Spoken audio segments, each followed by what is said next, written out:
Estimados internautas, saudações. Sejam bem-vindos à edição número 180 do nosso podcast Chá de Coaching e Liderança. Espaço este em que os líderes conectam-se, partilham e juntos crescem. Este programa em formato de podcast inspira-se na metodologia de gestão por competências chá. C de conhecimento, H de habilidades e A de atitudes. Desta forma, convidamos líderes moçambicanos que se destacam nas mais diversas esferas de atividade econômica para, na primeira pessoa, transmitirem as suas narrativas de liderança, dando a saber que conhecimentos teóricos é que adquiriram ao longo da sua jornada, que conhecimentos práticos em forma de técnicas, ferramentas é que complementaram aquele conhecimento teórico e que atitudes em forma de ser, estar, comportamento, caráter fazem da sua marca comunicacional para acomodar tanto o conhecimento teórico bem como o prático. Constitui nossa ambição contribuir para o desenvolvimento de uma comunidade moçambicana de líderes que sejam conscientes, responsáveis e empáticos. Conscientes que possuem um conhecimento instrumental para a liderança, mas também conscientes que são líderes. Responsáveis sobre a necessidade de terem que liderar pelo exemplo para influenciarem positivamente os seus seguidores, internos e externos. E líderes sejam empáticos, por um lado, com as causas que defendem, mas também líderes sejam empáticos uns com os outros. A técnica que nós privilegiamos é a comunicação, porque entendemos que essa é uma das principais ferramentas da liderança, através da qual os líderes transmitem as suas ideias, pensamentos, visão, de uma forma simples, compreensível e fluida, para que os seus liderados possam não só compreender, mas também apropriarem-se desta mesma causa, de forma que quando o líder se tornar dispensável, esta causa possa ser participada para atual e futuras gerações. Temos como líder para a edição de hoje Mohamed Matsinyi, chefe do departamento de comunicação da NK. Mohamed Matsinyi, bem-vindo ao nosso podcast. Obrigado, boa tarde, saudações a si, mestre António Sandy, saudações a toda a vasta audiência que acompanha ou que segue este programa. Espero aqui dar a minha contribuição ou na nossa conversa, através dela inspirar ou fazer conhecer a nossa história, inspirar cada vez mais jovens, sobretudo, e líderes ou aspirantes a profissionais nesta caminhada em que nos encontramos. E congratulá-lo pelo programa, 180 edições em 4 anos de programa, é um legado muito grande e certamente tem estado a impactar muita gente nesta caminhada, tem estado a contribuir para essa indústria de forma muito significativa na percepção dos conceitos, na percepção, no conhecimento daqueles que em várias frentes tem estado a dar a sua contribuição neste vasto país e também na partilha de experiências, não é? Sinto-me particularmente lisonjeado por fazer parte desta comunidade de convidados que já passaram por esta casa. Não me acho muito meritório assim. Sou ainda um iniciante nesta caminhada profissional, então quando há esta oportunidade sinto-me muito lisonjeado e até desafiado, se calhar, a continuar a trabalhar cada vez melhor para justificar este convite que me foi formulado. Obrigado. Obrigado. É um prazer tomar o chá número 180 consigo. Se nós olharmos, significativo, muito giro. Se olharmos para, por exemplo, associar esse número com uma figura geométrica, por exemplo, um círculo. O meio círculo são 180 graus. E Mohamed disse que prefere ser tratado por Mohamed Matsinyi e não, eventualmente, somente por Mohamed ou por Matsinyi. Por que assim o desejo? O que isto tem a ver com um chá número 180 e disse já agora um número especial? É uma marca mais completa, mais certeira, mais individual. Com Mohamed, como António, há tantos que podemos ali encontrar, não é? Os Matosinhos também são tantos, como disse, os nomes familiares das comunidades, Matosinhos, Monguambis, os Matlombis são tantos neste país. Eu acho que o que nos torna únicos é quando o nome é dito de forma completa. Eu lembro-me, na academia tende-se a usar às vezes o último nome como referência, mas eu acho que nos torna mais completo que as pessoas logo ouvir que é aquele indivíduo, a associação do nome à pessoa é quando ele já vem completo. No meu caso é Mohamed Antônio Matsinho, aí é inconfundível. E faz jus aos 180 graus, que dá essa ideia de plenitude do nome completo. 180 é muito especial, é muitas coisas que fazem parte de mim entre o 180, o 198 e o 8. O meu número de trabalhador lá na empresa entre 180. Eu nasci na década de 80, portanto nasci em 1982 e este número faz parte da minha identidade, faz parte de mim.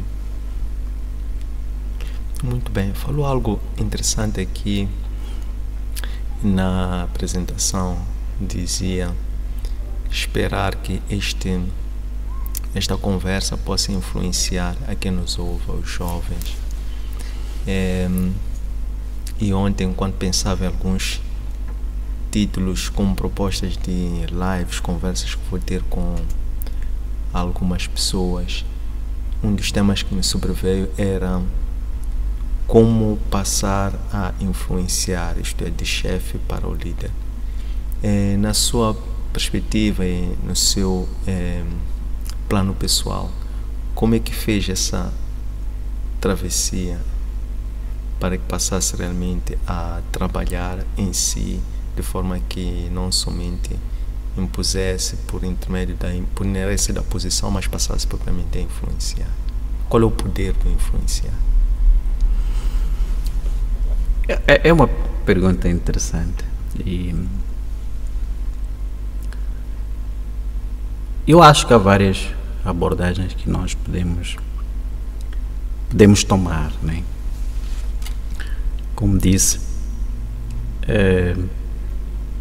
a posição de chefe nas organizações ou de cargos chama-nos ou podem-nos legitima-nos às vezes a impor. Mas eu acho que o ideal é encontrar um balanço ou um mecanismo de equilíbrio. Provavelmente haverá momentos em que o ideal será impor, se calhar de forma negociada. Haverá momentos em que a negociação é a melhor forma. Haverá momentos em que a auscultação de uma abordagem, de uma proposta vinda do liderado e depois encontrarmos conjuntamente a melhor abordagem será melhor. No meu caso, eu tive uma experiência interessante quando eu sou muito novo na posição de ter que liderar processos, liderar colegas, etc. Uma das coisas que eu achei que podíamos fazer, por exemplo, foi aumentar a produtividade do nosso setor, como então, do ponto de vista de ritmo de trabalho, aumentar a produção, aumentar e cumprir os prazos, as metas. Então, quando é assim, pensamos em muitas coisas. Uma delas é estabelecer os prazos, ser rígido com os prazos, e andar sempre perguntar o ponto de situação, a monitoria, o acompanhamento, ali a exigir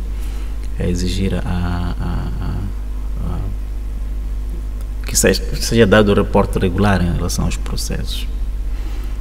Mas às vezes Esse processo, sobretudo no processo de transição de liderado para líder, pode não ter ou não ser bem visto, pode haver uma resistência dos liderados em colaborar, etc, etc. Então, é que encontrar aqui qual é o momento em que estamos e que tipo de abordagens exige, não é? Mas uma das coisas que eu acho que sempre terá ou algum sucesso ou algum impacto, sobretudo nos liderados, é quando nós próprios nos engajamos, participamos. É comum, se calhar em algumas realidades, as pessoas quando ficam chefes ou quando ficam líderes têm o poder, atribuem tarefas para as outras pessoas cumprirem, né? Mas eu acho que quando nós próprios temos conhecimento, habilidade e nos engajamos, ou mesmo não tendo habilidades completas, mas nos engajamos de alguma forma na participação, apoiar, voluntariar-se, desta forma conseguimos igualmente puxar pelos colegas, conseguimos atrair uma certa empatia, um certo nível de participação dos colegas, porque para ver que, olha, este indivíduo não está só a usar do seu poder para mandar em mim, mas também está a participar no processo. Então vamos todos nos engajar nisso, né? E dependendo das organizações, acho, aquelas organizações em que os líderes têm também a flexibilidade, tem maior controle sobre os recursos, né? Ele pode também controlar os recursos de como é que chama? De reward, de gratificação ou de recompensa, sei que é. Isso também joga muito em nossos contextos, né? E a questão das metas versus recompensa, bônus, etc, etc. Em algumas organizações em que os líderes têm o controle sobre os mecanismos, sobre os recursos de recompensa, eu acho que é uma abordagem também boa. Mas acima de tudo, a questão de empatia, a questão de participação, eu acho que é a chave, porque vezes já em que se nós só mandarmos, até se chama-se assim, mandar tarefas e depois nós ficamos assim só assistir, ou não nos damos tempo para também participar, pode ser que a outra parte ache que isto pode atrasar, pode demorar, pode. Então, quando participamos, já tem maior impacto. Convida maior engajamento das pessoas. Terminamos aquilo, partimos para outra. Terminamos aquilo, partimos para outra. Né? Acho que tem um efeito fenomenal. Muito interessante. Como é que fazem esta réplica, uma questão mesmo de alinhamento organizacional, desta abordagem de liderança a nível de equipe, a nível organizacional, intra-organizacional, e como é que fazem a réplica desta abordagem de liderança a nível do trabalho de comunicação com as comunidades, de dentro para fora, e como é que se assegura que haja esta influência positiva para o sucesso disto que tem a ver com a união que se pretende nessas transições, ao invés de criar eventualmente algumas disrupções, pese embora que não existam modelos perfeitos, eventualmente as disrupções também fazem parte do processo de aprendizado e melhoria contínua. Mas como é que fazem esta réplica do interno para o externo? É interessante. Eu muitas das nossas abordagens, e isto até é teórico, né? Que a comunicação ou as abordagens externas têm maior sucesso e impacto quando elas primeiro começam a ter uma validação interna, né? Se nós partimos para uma comunicação externa de um determinado evento, fenômeno, realização, meta,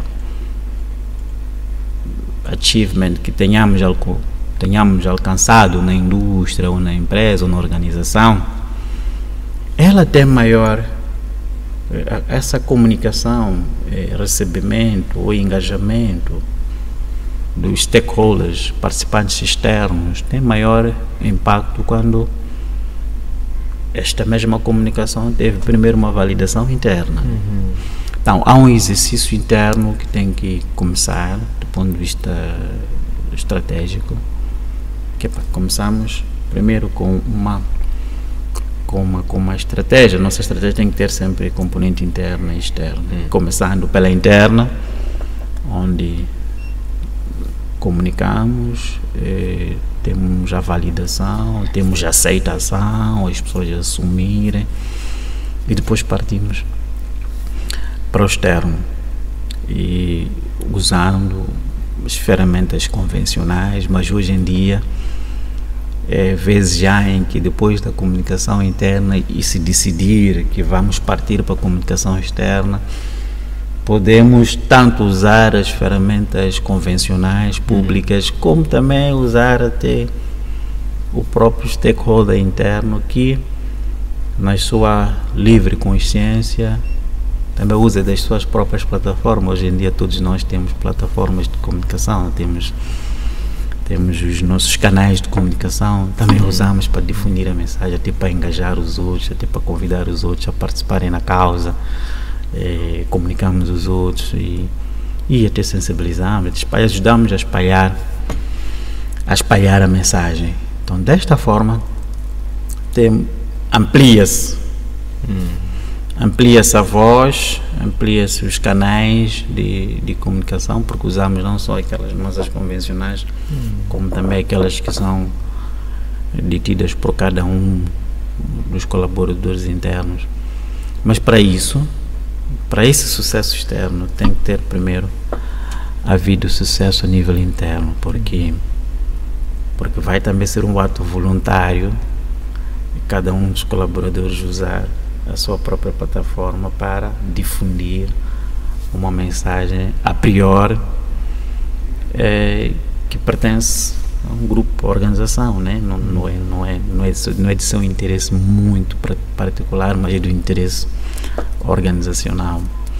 Então eu acho que o princípio é validação interna primeiro, aceitação e validação interna, usando todos esses recursos de comunicação existentes, e depois, tendo esta validação interna, partindo para fora. Pode ser que o esforço de validação interna não resulte, e aí nós se calhar podemos ou aprimorar, avaliar, ver que há alguma coisa aqui, ou a melhorar, aprimorar, ou seja, a mensagem, seja os canais, seja afunilar melhor a ideia, ou simplesmente desistir ou adiar.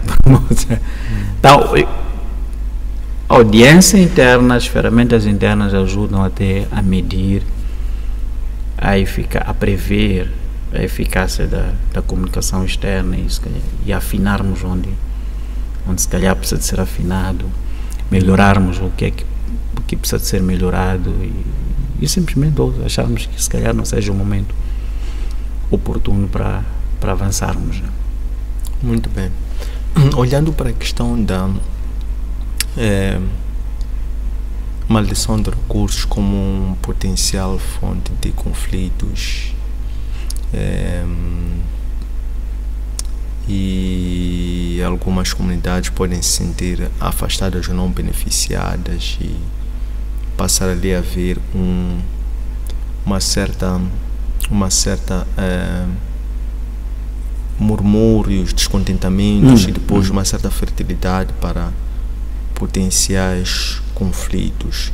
Como é que a comunicação interna e externa, neste processo de validação que bem mencionou, da comunicação interna para a externa, como é que a comunicação, nesse sentido, pode ser um instrumento de prevenção desses conflitos? É interessante. Bem, isso é opinião pessoal, não tem nada a ver com estratégia ou abordagem organizacional ou da organização em que faço parte. Mas, como dizia, quando ainda estávamos nos bastidores desta conversa, esta é uma indústria, a indústria onde eu trabalho é uma indústria nova, particularmente em Moçambique. E sendo nova, há muita coisa que infelizmente ainda não é conhecida.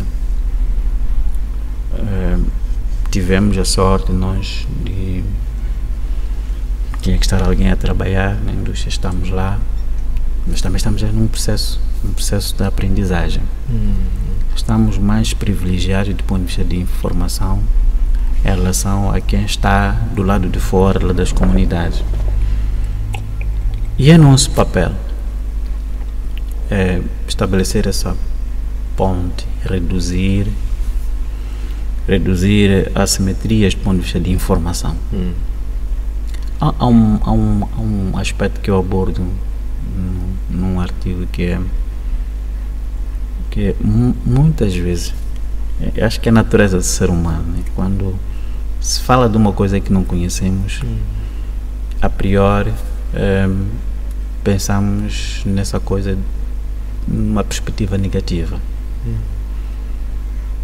E como mudar essa percepção? São percepções, mas também, como qualquer outra indústria, como qualquer outro fenômeno, há elementos que têm impacto sobre o ambiente. Como é que mudamos isto? Eu acho que a comunicação é uma das ferramentas fundamentais para sanar ou para mitigar, ou para fechar esse gap. Estamos num país com níveis de acesso à informação um pouco baixos.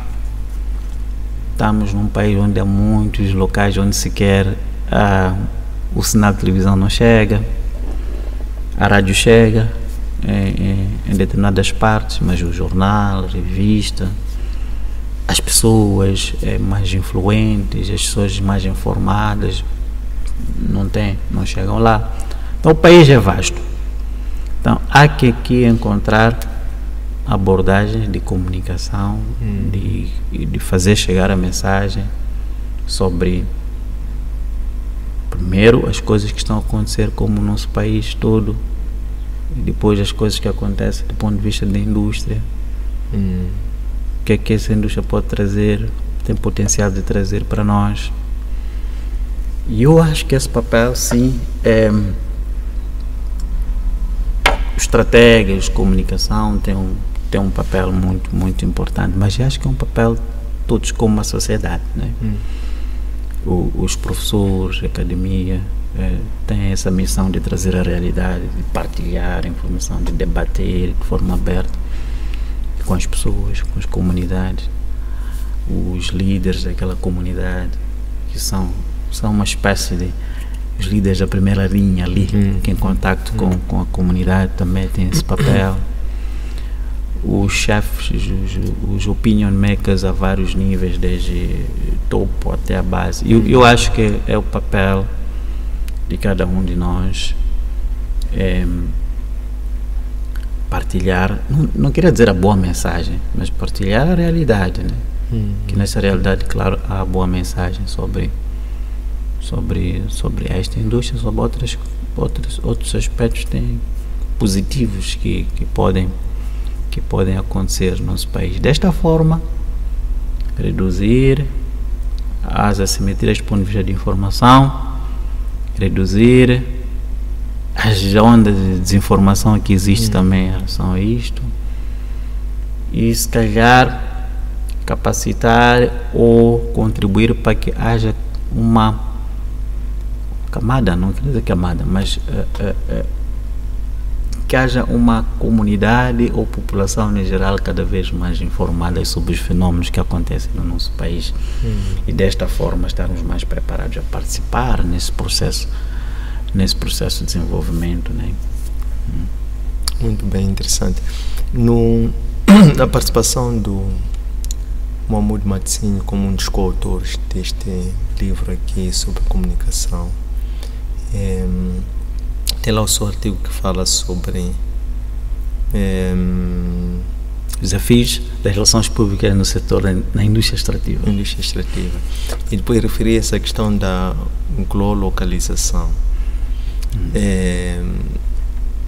Entende-se que é uma forma de compatibilizar um período em que, não existindo um histórico, portam-se até certo ponto alguns modelos, mas assegurar que esses modelos depois sejam alinhados, adequados, ajustados com a realidade local.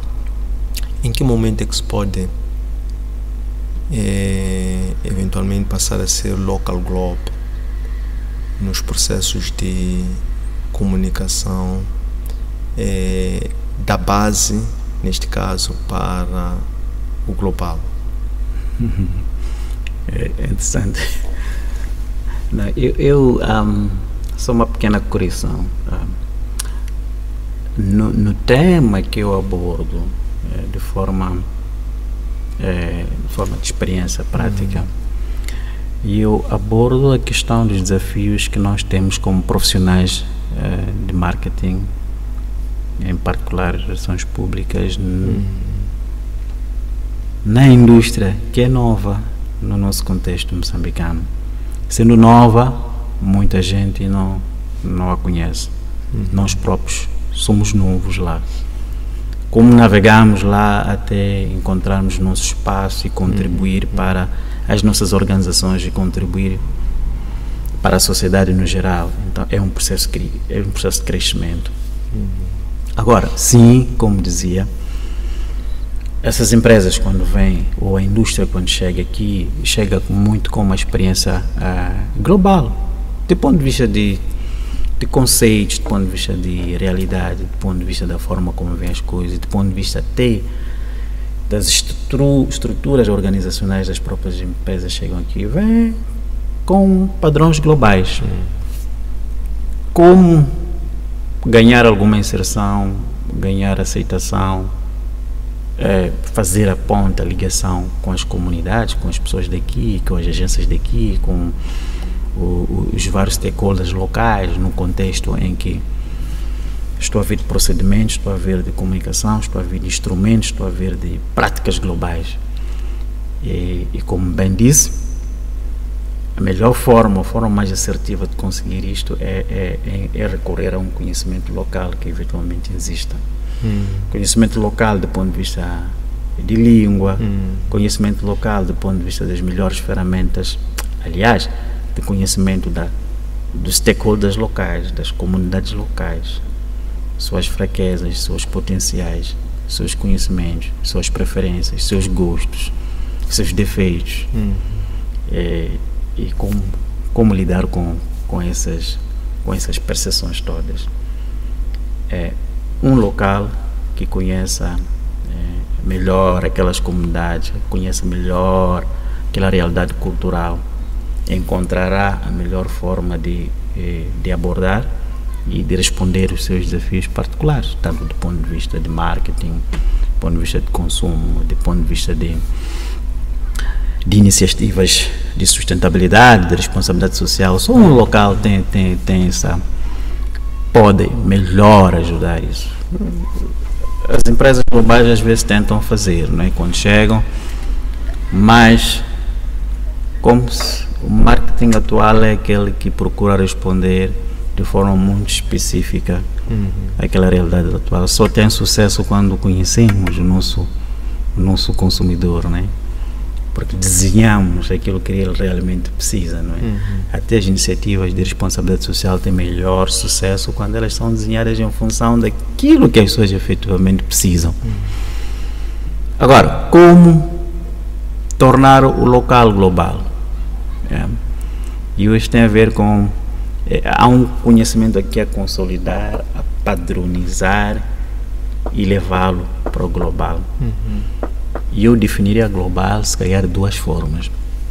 Global na ideia de há uma comunidade em Ansujo, vamos lá, num distrito aqui em Moçambique, longínquo, em que tinha um problema específico, que uma abordagem, se calhar, de comunicação, de sustentabilidade, serviu como uma meia, não sei como se diz, serviu perfeitamente para aquela comunidade. E se calhar identificarmos Guatemala, Guiana, sei lá onde, uma comunidade se calhar com algumas similaridades, onde nós achamos que, olha, esta solução aqui perfeitamente pode se encaixar naquela realidade, né?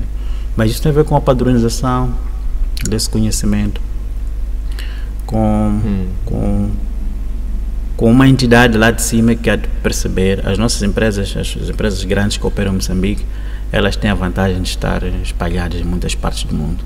Então, estando lá em cima, ele consegue ver que, olha, há uma realidade ali em Aminga, que é quase similar a uma outra, de um sítio onde eles também têm um projeto. Há um exemplo que me ocorre agora, por exemplo, há uma empresa italiana da indústria que tem um projeto aqui de sustentabilidade, oferta de fogões sustentáveis. Não sei onde é que surgiram aqueles fogões, mas parece-me uma solução que está-se a fazer aqui em Moçambique, pode ser aplicável também a outras partes globais. Se a ideia surgiu, se calhar, em Moçambique, mas também pode servir pelo mundo fora. Já vi também experiências interessantes falando em outras indústrias, por exemplo, de abordagens, partilha de experiência de sustentabilidade no Parque Nacional da Gorongosa, já vi a serem vendidas pelo mundo fora. Então, há um conhecimento local aqui que é amadurecido e consolidado, foi testado e provou-se a sua eficácia. Uau! Por que não testar esta experiência em noutras paragens do mundo, pelo mundo fora? Agora, como é que podemos consolidar isto, padronizar isto, certificar isto patentear isto como um conhecimento com que nós podemos exportar ou globalizar, levar para outras paragens? É uma outra página, do ponto de vista de realização, do ponto de vista de maturação disto e passar a ser assim como se seja. Excelente. Falou-nos sobre os desafios de comunicação, até para prevenir conflitos, sobre a necessidade de se assegurar que não haja assimetrias de informação. Quando olhamos para a comunicação sobre o conteúdo local, como uma forma de não só assegurar as comunidades, mas também as micro, pequenas e médias empresas. E se olharmos para esse segmento específico, micro, pequenas e médias empresas, como sendo representativo daquilo que é a estrutura econômica do país. E o país lidando com o desafio da diversificação para evitar o tax disease. Como é que a comunicação pode assegurar esta assimetria de informação para que o setor privado, sobretudo o subsegmento das micro, pequenas e médias empresas, possa efetivamente se tornar uma via para a diversificação da economia? Uau, isto é muito económico, mas é muito interessante. E eu acho, é mesmo achar, isso é opinião, que as nossas organizações, no geral, desde o Estado até o nível mais baixo, como eu dizia, até a comunidade, ou até o nível da representação mais baixa do Estado. Temos que, se calhar, aprimorar os nossos mecanismos de comunicação para que as oportunidades, primeiro a realidade do ponto de vista do potencial, o que existe no país, nos projetos, nas províncias, seja largamente do domínio público. É mais premente para nas comunidades. Normalmente ocorre, é lá onde ocorrem os projetos, vamos lá, areias pesadas de Chibuto, ou qualquer outro projeto. Ele normalmente está num sítio remoto, lá nas comunidades, onde não existe muitas coisas, muita infraestrutura, muitos serviços, muita disponibilidade, mecanismos de difusão de informação. O desafio é, a partir de lá, desse nível, até ao topo, haver maior divulgação dessas oportunidades que existem. E eu acho que esse exercício está a acontecer um bocadinho. Já vi em termos de, por exemplo, eventos, conferências, exposição, vários eventos do gênero com uma participação assim, significativa de empresas locais. Agora, podemos aqui discutir, Moçambique é vasto, do Rovuma a Ponta Douro, do Zimbo a Índico. Se calhar podemos aqui notar a maior presença ou maior ocorrência desses eventos de divulgação, se calhar uns pontos em relação aos outros, se calhar mais em Maputo, mais nos centros urbanos, em detrimento dos outros. Então, como é que nós espalhamos mais, ampliamos essa voz? Então, aí este desafio de ampliar a disponibilidade de recursos, do ponto de vista de pessoas, profissionais, de comunicação, para fazer essa difusão, do ponto de vista de plataformas, mecanismos, onde é que as pessoas vão ver isto. Este é o nível de cá da oferta, né? Do lado de quem divulga, do lado da procura, do lado da oferta. Quem produz também tem que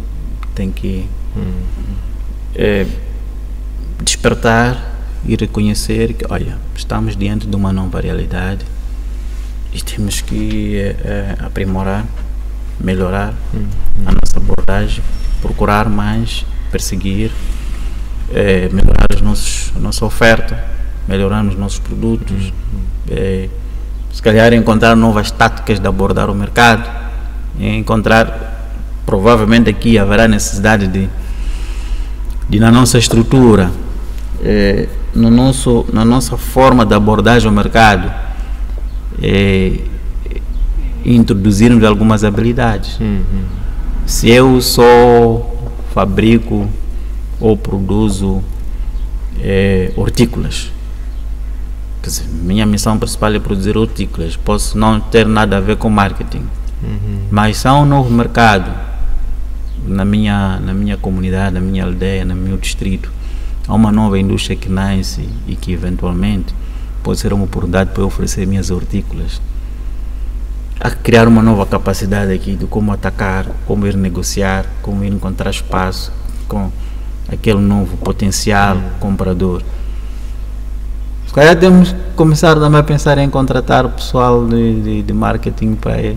Há muito tempo o marketing é para as empresas muito estabelecidas, mas agora se calhar temos que ver quais são outras habilidades que precisamos ali nas nossas organizações para logo a priori atacarmos o mercado, ou estar atento às oportunidades que surgem, ou perseguir, ou ir negociar. É o que vemos muitas vezes no setor privado, nas organizações dos empresários, organizações de negócio em Moçambique. Elas não só vão procurar mercado do ponto de vista de negociar com o comprador, mas até tentam influenciar a legislação. Então, estão em grandes embates, não só com as empresas, com o governo, com as várias entidades que eles acham que é chegada a altura de influenciar para que elas estejam mais abertas, que criem mais espaço para a sua participação, porque é uma indústria nova que queremos participar.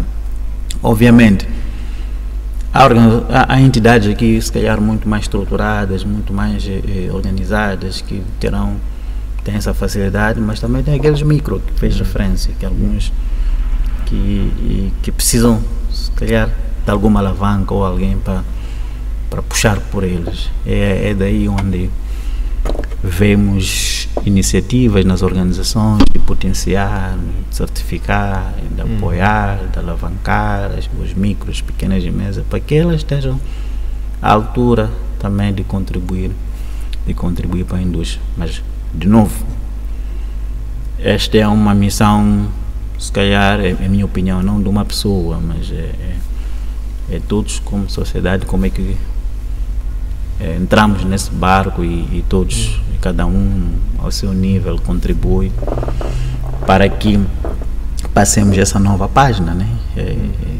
A academia, os grupos empresariais, as câmaras de comércio, as organizações empresariais, vejo todos nessa luta, né? Cada um, vejo todos envolvidos, engajados nesta luta.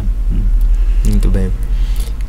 Vou fazer 2 perguntas de uma única vez, mesmo para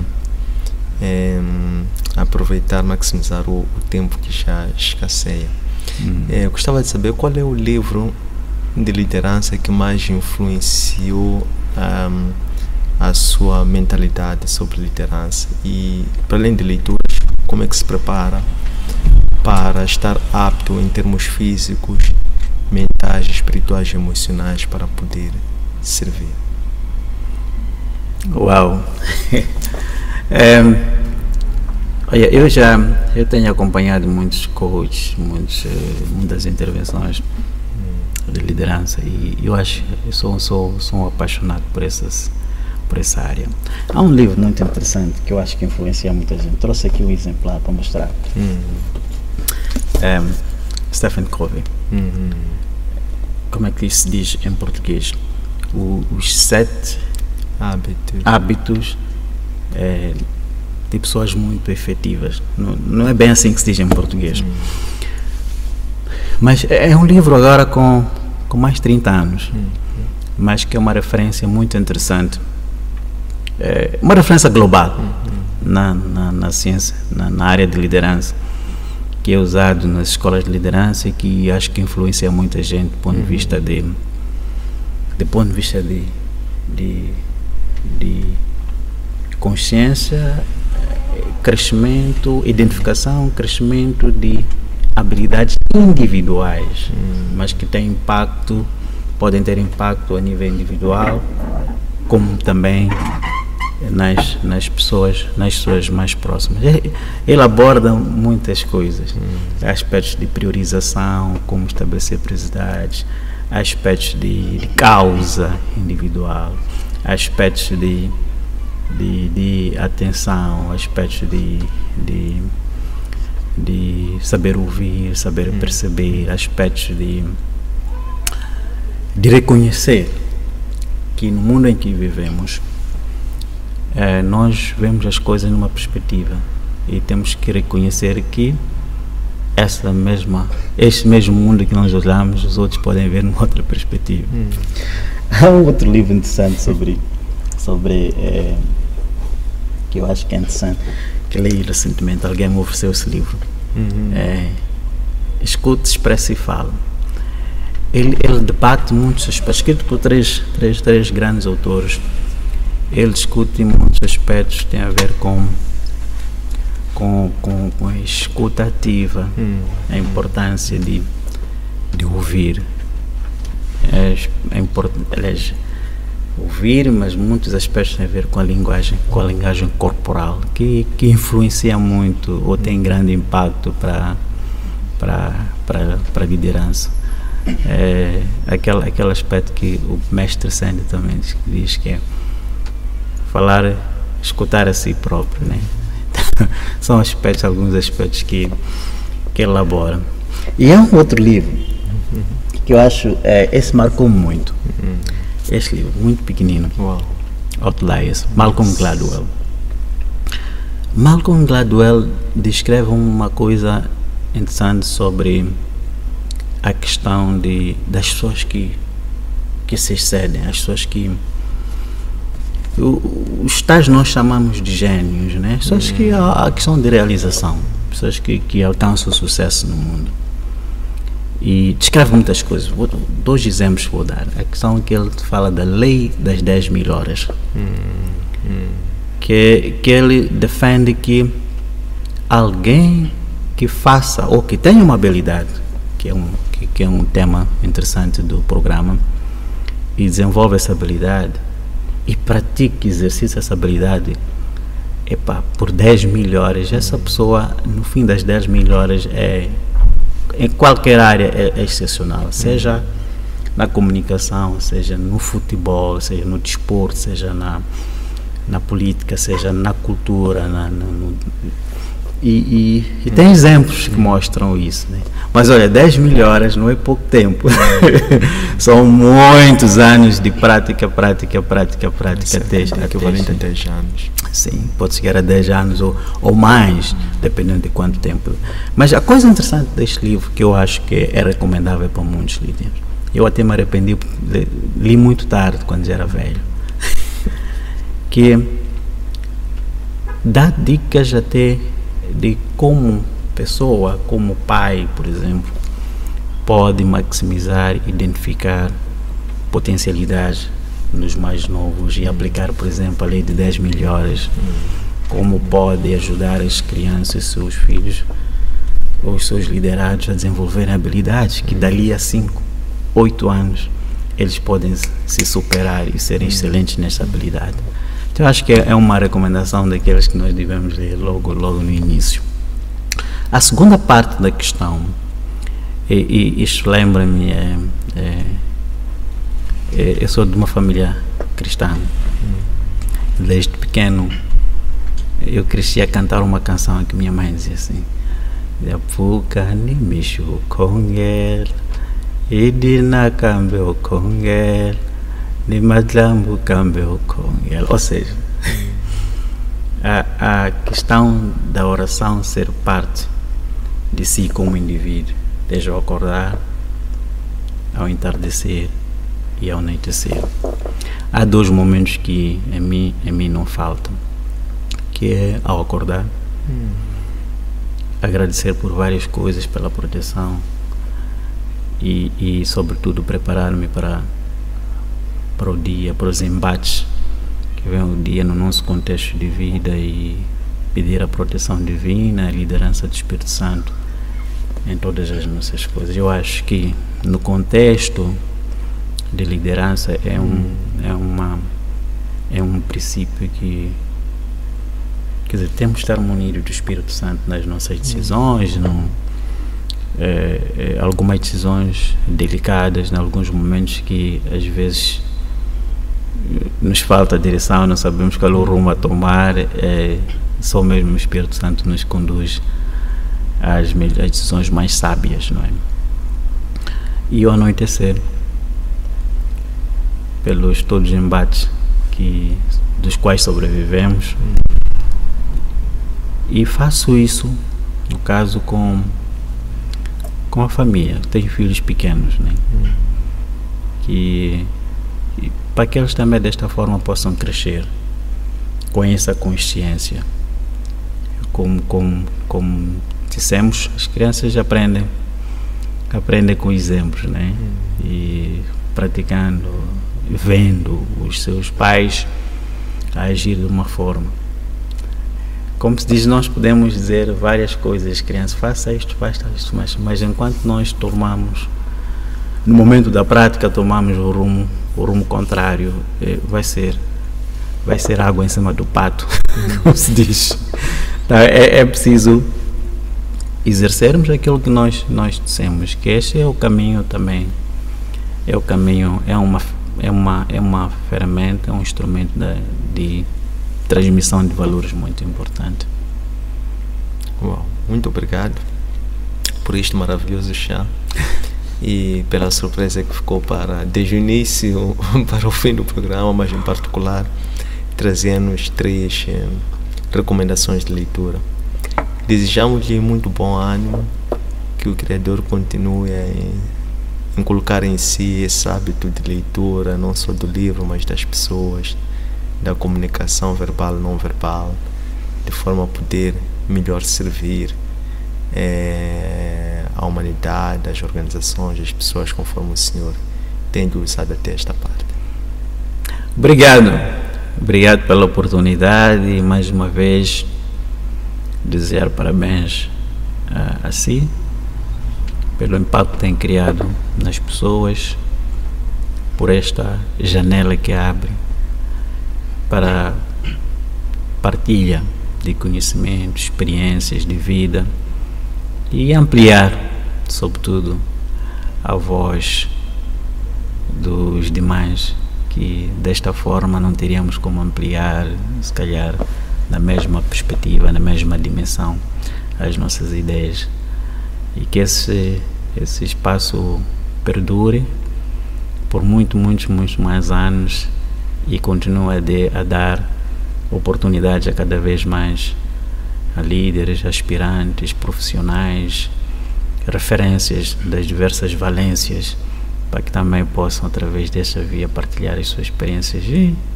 quiçá, desta forma construir uma melhor sociedade. Obrigado.